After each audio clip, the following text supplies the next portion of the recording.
राज्यों को चीनी का कोटा नहीं देने का फैसला किया है। अब राज्यों को खुद ही मिलों से मोल भाव कर चीनी का इंतजाम करना होगा और इससे संभावना यह बढ़ गई है कि सरकारी सस्ते गल्ले में जो भी चीनी अब 13 रुपए में मिलती है वो जल्द ही 18 या 19 रुपए में मिला करेगी। हालांकि कांग्रेस के खाद्य व वित्त मंत्री इसे प्रदेश की मजबूरी व आर्थिक स्थिति की परेशानी बता रहे हैं। एक और लोग दिनों दिन बढ़ रही गर्मी से परेशान है, वहीं दूसरी ओर अघोषित विद्युत कटौती से लोगों का जीना मुहाल कर दिया है, जिसके खिलाफ बीजेपी के नेतृत्व में ग्रामीणों ने प्रदर्शन किया।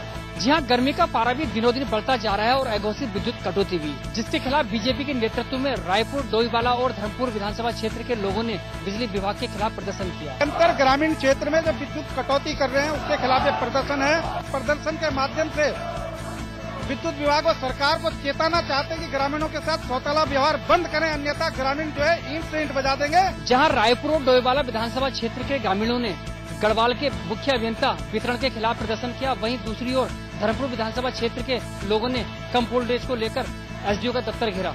कुल मिलाकर लोगों को दोहरी परेशानी का सामना करना पड़ रहा है। एक और लोग गर्मी से परेशान है, वहीं दूसरी ओर अघोषित विद्युत कटौती और कम वोल्टेज से भी लोग परेशान हैं।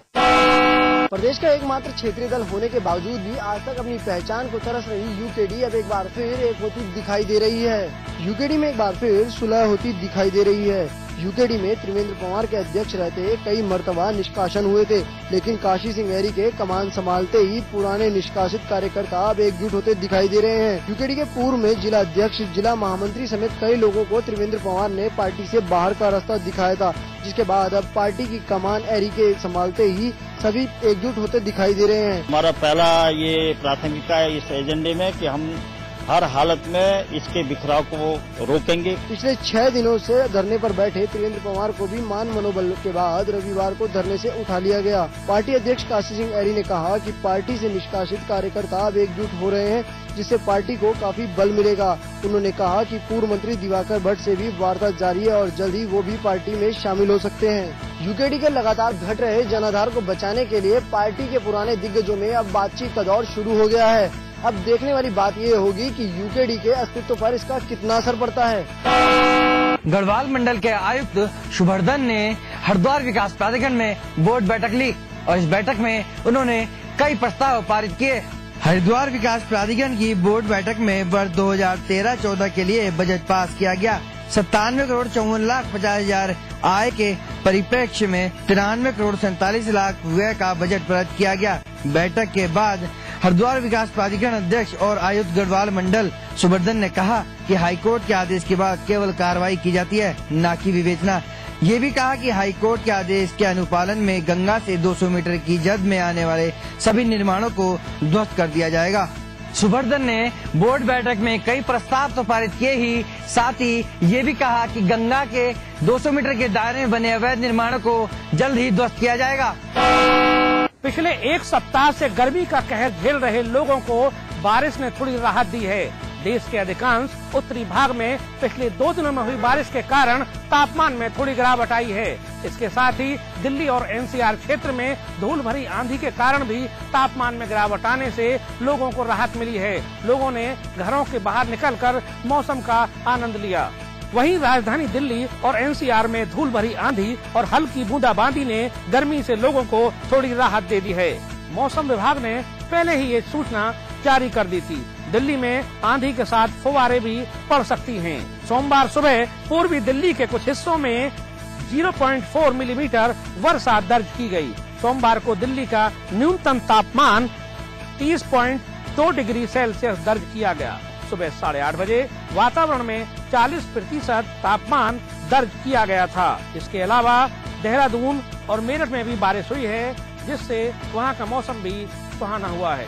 दिल्ली और एनसीआर में 2 दिनों के दौरान हुई बारिश और धूल भरी आंधी के कारण लोगों को राहत मिली है। तापमान में गिरावट के साथ ही गर्मी के कहर से जूझ रहे लोगों ने राहत की सांस ली है। उम्मीद की जा रही है कि आने वाले दिनों में तापमान में और भी गिरावट हो सकती है। सीबीएसई बोर्ड ने 12वीं क्लास के नतीजे घोषित कर दिए। ओवरऑल परसेंटेज की बात करें तो पिछले साल के मुकाबले इस बार 74.6% रहा, यानी 1% ज्यादा रहा और इस बार लड़कियों ने फिर लड़कों से बाजी मार ली है। सीबीएसई बोर्ड के इलाहाबाद रीजन के तहत आने वाले यूपी और उत्तराखंड राज्यों के इस बार रिजल्ट पिछले साल के मुकाबले बेहतर रहे। इस बार इम्तिहान में बैठने वाले 1,82,000 स्टूडेंट में से 74.06% स्टूडेंट को कामयाबी मिली है। इस बार 82.62% लड़कियां और 79.33% लड़के पास हुए हैं। पिछले साल 73.30% स्टूडेंट को कामयाबी मिली थी। इलाहाबाद रीजन के यूपी और उत्तराखंड राज्यों की मेरिट में गाजियाबाद और नोएडा के छात्रों का दबदबा रहा। इलाहाबाद रीजन की टॉप 10 लिस्ट में गाजियाबाद और नोएडा के 5 स्टूडेंटों को जगह मिली है। रीजन की मेरिट में डीपीएस गाजियाबाद के अखिल गर्ग पहले नंबर पर हैं, जबकि नोएडा सेक्टर 16 के एपीजी स्कूल के अमृत राजगोपाल को दूसरा और डीएवी बदाऊं की संगीता भगत सिंह को तीसरा स्थान हासिल हुआ है। लखनऊ और इलाहाबाद जैसे शहरों को टॉप 10 मेरिट में जगह नहीं मिल सकी। इलाहाबाद रीजन के यूपी और उत्तराखंड राज्यों के मेरिट में गाजियाबाद और नोएडा के छात्रों का दबदबा रहा। सीबीएसई 12th के एग्जाम में अखिल गर्ग ने गाजियाबाद का नाम रोशन किया है।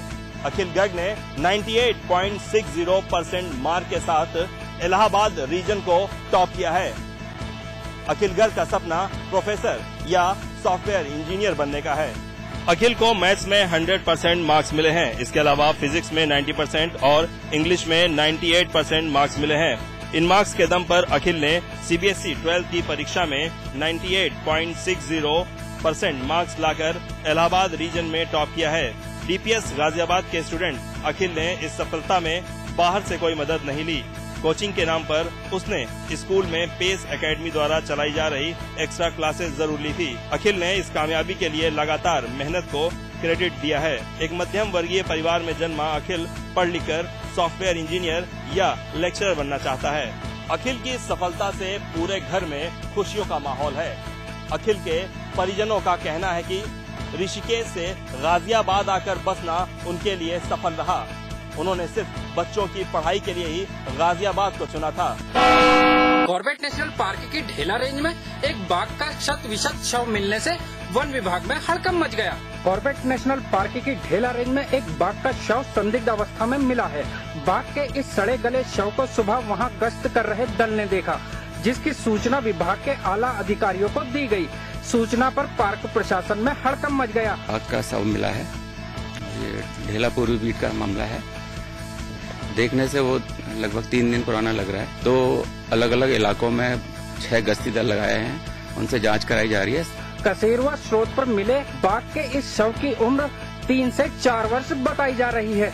वाटर हॉल में मिले इस शव से जहर की आशंका से भी इनकार नहीं किया जा सकता। दूसरी ओर वन विभाग बाघ की मौत के सभी पहलुओं पर जांच की बात कर रहा है।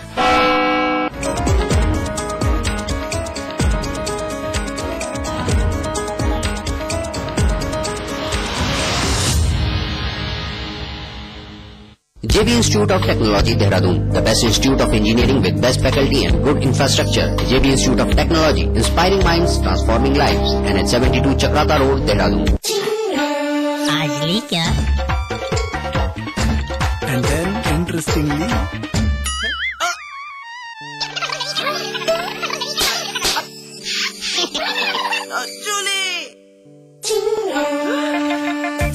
refreshing mini gums. आज ली क्या?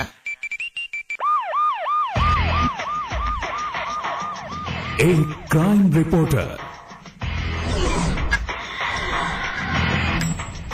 जो जुर्म की दुनिया पर बरपाता है कहर, कानून के हाथ मजबूत करता है, जिसका हर खुलासा जो बखूबी समझता है, सबूतों और सुरागों की भाषा, उसका सिर्फ एक ही है मकसद, हर गुनहगार को हो जेल। देखिए प्रवीण साहनी को सिर्फ समाचार प्लस पर। खबर वही जो हमने कही।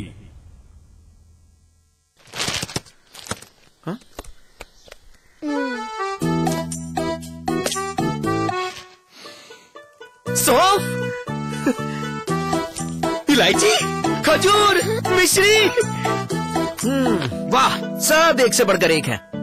मगर कोई अपना बड़प्पन नहीं जताता, है ना? रहो हमेशा पास पास।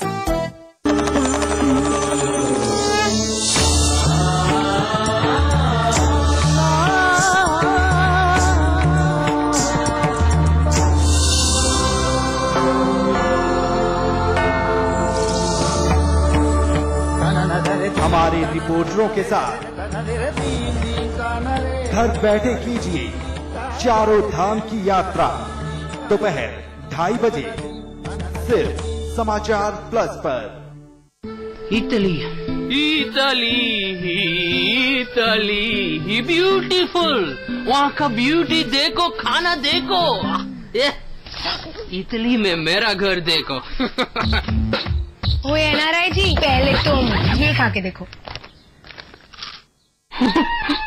घर की याद आ गई। इटली की, पंजाब की, आई मीन इटली की।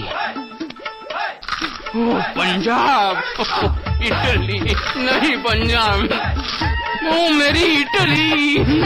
जी हाँ, पंजाब के चटपटे मसाले और इटली के पिज्जा का यमी टेस्ट। अब एक साथ पेश है कुरकुरे का नया Punjabi pizza flavour. Return ticket कहाँ का करवाऊं?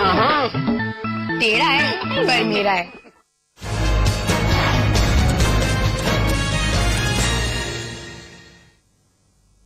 नमस्कार, स्वागत है आपका। मैं हूं अनामिका पांडे। आगे बढ़ने से पहले एक नजर हेडलाइंस पर। दिल्ली में कांग्रेस की शोक सभा बनी मजाक। नक्सली हमले में मारे गए लोगों को श्रद्धांजलि देने के लिए आयोजित की गई सभा, मगर शोक सभा में हंसी ठिठोली करते नजर आई कांग्रेसी।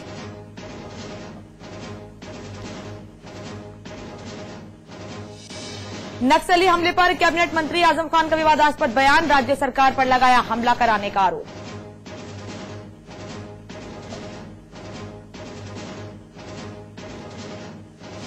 नक्सली हमले के विरोध में कांग्रेस का प्रदर्शन। छत्तीसगढ़ सरकार को बर्खास्त करने की मांग। सपा सरकार और बीजेपी पर भी साधा निशाना।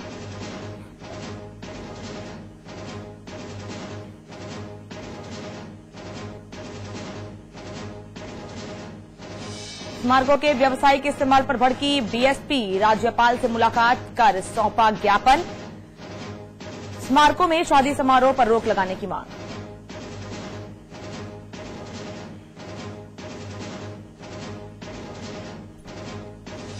डीएमआरसी की तर्ज पर नोएडा मेट्रो कंपनी का होगा निर्माण। नोएडा अथॉरिटी की बैठक में फैसला। किसानों की मुआवजे राशि में भी 20% का इजाफा।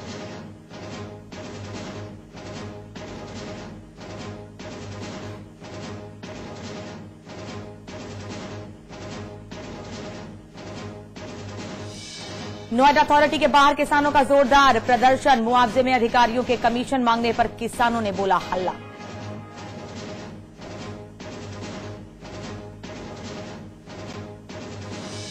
यूपी में हादसों से हुई हफ्ते की शुरुआत। सड़क हादसों में 32 लोगों की मौत, 30 से ज्यादा लोग घायल।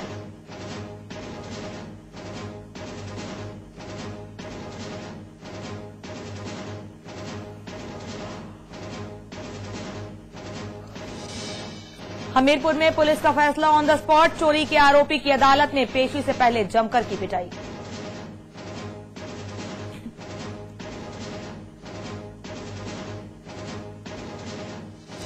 दिल्ली एनसीआर में लोगों को फिर लगा महंगाई का झटका। मदर डेयरी का दूध 3 रुपए प्रति लीटर तक महंगा।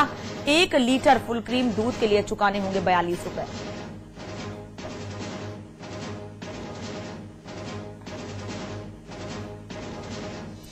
उत्तर भारत के कई इलाकों में बदला मौसम का मिजाज। मेरठ और देहरादून में भारी बारिश। एनसीआर में भी चली धूल भरी आंधी।